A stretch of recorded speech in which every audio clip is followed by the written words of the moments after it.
Therapy మన India కంటే కూడా అబ్రాడ్ లో చాలా ఫేమస్. ఎందుకు ఫేమస్ అంటే మైకల్ జాక్సన్ దగ్గర నుంచి మీరు చూసుకుంటే హాలీవుడ్ బాలీవుడ్ సెలబ్రిటీస్ ఎవరైనా సరే they know about this chamber. They have taken treatment sessions in this chamber. Age reversal ఎందుకు ఈ వయసులో కూడా అందరు యంగ్ గా కనిపిస్తున్నారంటే సో ఆక్సిజన్ లైఫ్ అన్నప్పుడు ఆ ఆక్సిజన్ మన ప్రతి ఒక్క సెల్ లోపలికి వెళ్ళాలి. There are more than 1 billion cells in the body and every cell is surviving because of oxygen. మరి ఈ ఆక్సిజన్ అనేది ప్రతి సెల్ కి ఎలా డెలివర్ అవ్వాలి? రక్త సరఫరా ద్వారా డెలివర్ అవ్వాలి. ఎప్పుడైతే మనకి heart problems, kidney problems, liver problems, sugar plus vitamin A deficiency, iron deficiency, zinc, B12, magnesium ఇవన్నీ డెఫిషియన్సీస్ ఉన్నప్పుడు, స్మోకింగ్, ఆల్కహాల్, తంబాకు, జర్దా, పాన్ మసాలా ఉన్నప్పుడు, లేకపోతే టైంకి నిద్ర లేదు, టైంకి ఫుడ్ లేదు, ఎందుకు అంటే స్ట్రెస్ కావచ్చు. Any disease is because of the obstruction or blockage. ఆ పర్టికులర్ ఏరియా వీక్ అయిపోతుంది వలన అక్కడ మనకి డిసీజ్ అనేది స్టార్ట్ అవుతుంది. త్రూ దిస్ ఛాంబర్ రక్త సరఫరా లేని పార్ట్ లో కూడా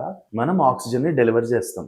అక్కడ ఆ సెల్స్ అని మళ్ళీ రిజూనేట్ అవుతాయి. So this is rejuvenation therapy. దానివల్ల వచ్చే బెనిఫిట్ ఏంటి అంటే ఎక్కడైతే ఆక్సిజన్ ఉంటుందో అక్కడ లైఫ్ ఉంటుంది. ఎక్కడైతే ఆక్సిజన్ ఉంటుందో అక్కడ కొత్త రక్త నరాలు తయారవుతాయి. ఎక్కడైతే ఆక్సిజన్ ఉంటుందో అక్కడ కొల్లాజన్ ఫార్మేషన్స్ జరుగుతాయి. ఎక్కడైతే ఆక్సిజన్ ఉంటుందో అక్కడ ఫంగస్, బ్యాక్టీరియా, వైరస్ అనేది గ్రో కాదు. సో ఒక కాలు కొట్టేయకుండా ఎలా కాపాడతామంటే ఇది పద్ధతి. ఒక కాలు కొట్టేసే పరిస్థితి ఎందుకు వస్తుంది? రక్త సరఫరా లేక, ఆ భాగానికి ఆక్సిజన్ జరగక, అక్కడ బాగా గాయం మానట్లేదని కాలు కొట్టేస్తున్నారు. ఈ మెషిన్ ద్వారా రక్త సరఫరా లేని భాగానికి కూడా ఆక్సిజన్ అందించి దాన్ని చనిపోకుండా కాపాడుతున్నాం. So we are preventing గ్యాంగ్రీన్స్.